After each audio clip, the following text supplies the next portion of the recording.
الاكتساب العضلي انت تقدر تعمله في الجيم وتقدر تعمله في الملعب وتقدر تعمله في اي مكان، لكن لما تكون عارف ازاي اصلا تعمل اكتساب عضلي.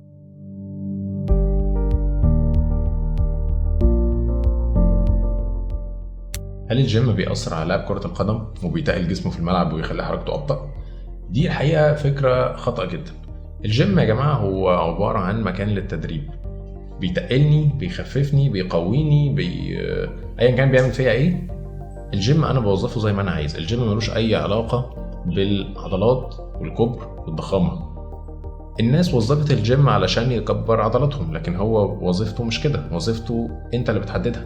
انت تقدر تشتغل فيه على مرونة جسمك، تقدر تشتغل فيه على التحمل العضلي، تقدر تشتغل فيه على انك تزود التحمل الرئوي. في الاخر انت اللي بتحدد انت هتعمل ايه في الجيم دوت.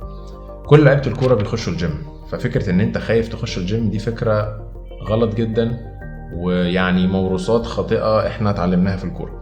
لكن في النهاية هي مش حاجة وحشة. الجيم مكان من افضل الاماكن اللي ممكن تحقق فيها اهدافك الرياضية والبدنية ايا كانت رياضتك ايه. لو جينا نشوف هنلاقي ان واحد زي بيج رامي مكانه هو الجيم، ولو جينا نشوف كريستيانو رونالدو هو برضه بيخش الجيم.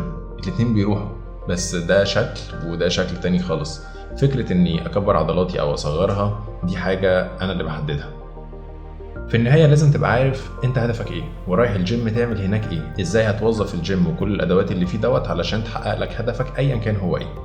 الاكتساب العضلي انت تقدر تعمله في الجيم وتقدر تعمله في الملعب وتقدر تعمله في اي مكان، لكن لما تكون عارف ازاي اصلا تعمل اكتساب عضلي بناء على هدفك بتختار افضل مكان يخدمك في الهدف دوت.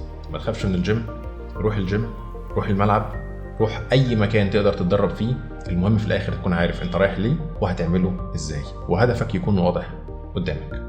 بالتوفيق لكم جميعا وشكرا.